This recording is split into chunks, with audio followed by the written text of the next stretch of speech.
Assalamualaikum warahmatullahi wabarakatuh. Bismillahirrahmanirrahim. Kehidupan kita pada saat ini tentu menjadi sesuatu yang sangat menarik untuk dibahas. Karena hidup itu adalah dinamis, dan tidak statis. Semakin lama jatah umur kita berkurang, dan hari-hari yang kita lalui akan menambah terus. Sehingga proses yang terjadi sekarang adalah bagaimana kita bisa mengintrospeksi. Untuk kembali pada masa lalu akan sulit. Tetapi menaikkan derajat ke arah yang lebih baik itu sangat mungkin dilakukan. Karena ada parameter-parameter yang harus dilalui. Sebagai orang yang beragama, tentu parameter kita adalah para alim, para ulama, para kiai, para masyayikh kita. Terutama Kanjeng Nabi Agung Muhammad SAW sebagai uswah kita, sebagai contoh kita. Tetapi kalau langsung kita mengacu pada Kanjeng Nabi Agung Muhammad SAW, akan sangat susah. Karena apa? Kita referensinya sangat kurang, terutama saya. Saya ini kalau ingin mencontoh sesuatu tentu harus mempunyai referensi. Nah, kalau yang memberikan referensi adalah masyayikh, guru-guru kita, orang-orang yang terpercaya, orang yang alim, alamah di bidangnya, tentu ini akan menjadi sesuatu yang luar biasa dan mudah untuk dilaksanakan. Kadang kita ini merasa bahwa kita sudah Qur'ani, merasa bahwa kehidupan kita ini sudah merasa mengamalkan Al-Quran. Padahal sebenarnya adalah ada beberapa hal yang banyak yang kita tidak tahu daripada yang kita ketahui. Sehingga tentu kita tidak mudah untuk menyalahkan orang lain. Tidak mudah untuk memvonis orang lain. Bahwa orang lain itu lebih buruk dari kita, atau kita lebih syar'i daripada mereka, atau yang lain. Guna kita bertasamuh atau bertoleransi adalah agar kita bisa sedikit memberikan space atau ruang terhadap diri kita untuk menjadi lebih baik. Karena tidak semua orang itu mempunyai gaya hidup yang sama. Lifestyle yang sama itu tidak akan ada pada diri seseorang dan orang lain. Kalau ada masanya kita mungkin mempunyai suatu derajat yang lebih baik. Katanya demikian. Tetapi tentu ada hal-hal yang tidak bisa kita banding-bandingkan. Terutama negara kita sebagai negara muslim terbesar di dunia. Ada yang mengatakan Pakistan lebih besar daripada Indonesia. Tapi itu pun ya monggo wallahu alam ya, karena memang informasi itu bisa dipertanggungjawabkan atau tidak, tentu tidak bisa kita jadikan sebagai parameter. Tapi yang jelas pada saat ini penganut muslim di Indonesia ini semakin besar. Dan yang terbesar saat ini yang ada di negara kita. Dan yang lebih mencengangkan adalah bahwa pada bulan ini atau bulan-bulan yang lalu, tepatnya di tahun ini, tahun 2024, banyak informasi yang muncul, maraknya judi online. Judi online ini sangat-sangat merebak, bahkan anggota dewan kita juga ada yang terpapar judi online. Ada aparat kita, polisi, ada juga yang terpapar judi online. Ada yang uangnya habis untuk kepentingan itu. Bahkan informasi yang terbaru yang bisa kita dapatkan adalah bahwa untuk perputaran judi online itu menghabiskan 200 triliun setiap bulan. Kalau kemarin kita sempat mendengar informasi ada 100 triliun, tapi sekarang sudah 200 triliun. Ini luar biasa. Yang kaya makin kaya, yang miskin makin merana.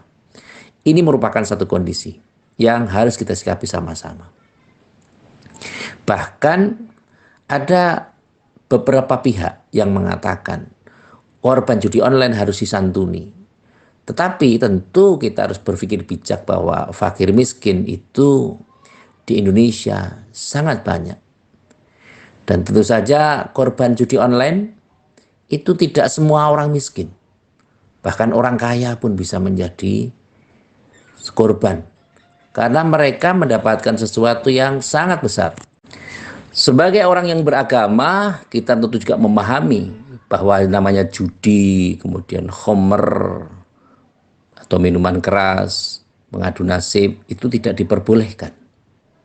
Tetapi mengapa justru marak dalam hal ini?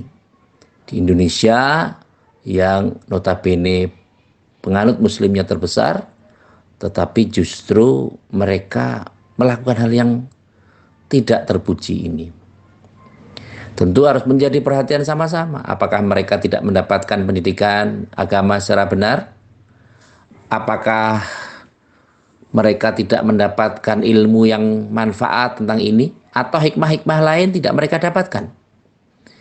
Tetapi yang ironis juga adalah bahwa memang kehidupan ini, terutama kalau kita merasakan, kalau orang miskin ya wajar lah, orang miskin itu misalnya berjudi, mereka memungkiri kehidupannya. Tetapi justru ini juga tidak baik, tapi dalam hal ini justru orang-orang kaya yang mendapatkannya. Orang kaya yang mempunyai perusahaan, mempunyai kedudukan yang kuat, mempunyai jenjang pendidikan yang tidak rendah, tetapi mereka justru melakukannya. Ini menjadi satu kondisi yang harus diberantas. Berantasnya melalui apa? Ya tentu melalui pendidikan agama, melalui tokoh-tokoh masyarakat. Dan harus dilakukan sebuah kondisi di mana harus ada pembimbingan dan pembinaan. Ironis memang kejadiannya, tapi yang terjadi adalah seperti itu. Kalau kita perhatikan sama-sama bahwa kesempatan kita untuk meraih kehidupan yang baik itu sangat terbuka lebar. Tapi justru mereka tidak melakukannya. Kesempatan bagi orang yang kaya untuk bersedekah itu sangat besar. Tetapi mereka jarang untuk melakukannya. Justru inilah yang menjadi perhatian kita sama-sama. Kepedulian-kepedulian, sikap saling menghormati, saling mempedulikan satu dengan yang lain, bertoleransi dan saling membanggakan, saling menutupi kelemahan-kelemahan kita dengan kebaikan-kebaikan, itu harus dilakukan. Kalau ke depan anak kita tidak paham bagaimana cara berbuat baik, bagaimana cara untuk memperlakukan hal yang positif terhadap orang lain, karena mereka sudah tahu bagaimana untung rugi, bagaimana mereka mengetahui bahwa prinsip-prinsip hidup yang mendapatkan kebersamaan itu sangat rendah. Itulah yang harus kita sikapi saat ini. Di mana pola hidup konsumtif, pola hidup yang mementingkan kepentingan saat dan melupakan kepentingan setahun, 2 tahun atau kepentingan jangka panjang, ini sudah mulai luntur dalam diri generasi muda kita. Yang terjadi di negara ini adalah sebagian, tentu saja tidak semua ya, sebagian kecil mereka lebih berpola konsumtif, lebih suka memanfaatkan sesuatu dan bukan membuat sesuatu, lebih suka menjadi karyawan dan tidak suka menjadi pemimpin perusahaan, lebih suka memasuki lapangan kerja dan tidak suka untuk membuat atau menciptakan lapangan kerja. Hal ini tentu membuktikan bahwa pendidikan kita harus segera diisi dengan hal-hal yang menjadikan mereka tidak hanya sekedar mempunyai jiwa kepemimpinan atau entrepreneur, tapi juga mempunyai jiwa pengusaha. Karena ketika kepemimpinan atau kepemimpinan seseorang itu diimbangi dengan jiwa atau upaya untuk bekerja keras, bekerja cerdas, dan bekerja ikhlas, maka insya Allah hal-hal ini akan tercapai dengan baik. Momentum yang tadi baru saja saya sampaikan ini adalah bagian terkecil dari fenomena yang ada di negara kita. Tetapi setidaknya kita sebagai manusia tentu perlu memikirkan apa yang terjadi di lingkungan kita, di sekitar kita, Apakah manfaatnya lebih banyak dari madorotnya, atau sebaliknya, madorotnya lebih besar daripada manfaatnya. Ketika kita dilarang, seakan jangan merasa diperintah. Fungsinya hukum itu untuk ditaati, bukan untuk dilanggar, bukan untuk diterjang. Meskipun kita juga paham sama-sama bahwa yang melanggar hukum ya orang yang mengerti hukum. Yang melanggar agama ya orang yang mengerti agama. Yang bisa melanggar aturan pemerintah ya orang yang mengerti tentang pemerintahan. Yang bisa melanggar ilmu dagang ya orang yang mengerti tentang perdagangan. Serba sulit kiranya kalau kita mendefinisikan seperti itu. Definisi-definisi seperti itu lazim dilaksanakan oleh banyak pihak, tetapi kita tentu tidak harus mencontoh itu. Karena menjadi orang yang lurus, menjadi orang yang baik, itu sangat diharapkan. Dan saya sangat yakin bahwa di negara ini adalah banyak orang yang baik. Banyak orang yang menginginkan kebaikan. Dan banyak orang yang membutuhkan untuk beribadah dan berdekat-dekat dengan Allah Subhanahu wa Ta'ala. Apapun keyakinannya dan apapun agama yang dianutnya. Ini juga membuktikan bahwa usaha-usaha kita tidak ada yang sia-sia. Tetapi apapun itu ikhtiarnya tentu harus diimbangi dengan keikhlasan. Harus siap gagal, harus siap tidak berhasil, harus siap kecewa. Karena kalau kita melakukan sesuatu dengan pamrih, maka kalau pamrih atau target itu tidak berhasil, maka kita akan kecewa dengan kondisi yang ada. Banyak di antara kita yang lupa bahwa kita ini sebenarnya adalah melakukan sesuatu berdasarkan atas izin Allah. La haula wa la quwwata illa billahil aliyyil azim. Sesungguhnya yang terjadi di kita adalah tentu tidak daya dan upaya kecuali hanya kekuatan Allah semata. Inilah yang perlu disikapi sama-sama, bahwa jangan menyesal untuk menjadi orang baik. Jangan menyesal untuk berbuat baik. Jangan menyesal untuk tidak ikut berbuat jahat. Inilah yang menjadi momentum kita, supaya di bulan Dzulhijjah, bulan yang penuh dengan kemuliaan ini, kita mendapatkan momentum yang baik. Kita diperintahkan Allah Subhanahu wa Ta'ala untuk berkorban. Yang dikorbankan bukan manusia, tetapi hewan. Misal kambing, sapi, atau kerbau, atau unta. Mengapa kita manusia kok mengorbankan hewan? Tentu bahasanya prinsip-prinsip, sifat-sifat kehewanan, sifat-sifat yang mencontoh hewan memang harus dihilangkan dalam pribadi kita, dalam hati kita.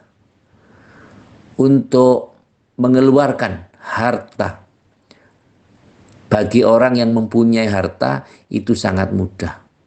Tetapi untuk melatih ikhlas, untuk melatih ketakwaan, itu sangat dibutuhkan jam terbang yang banyak.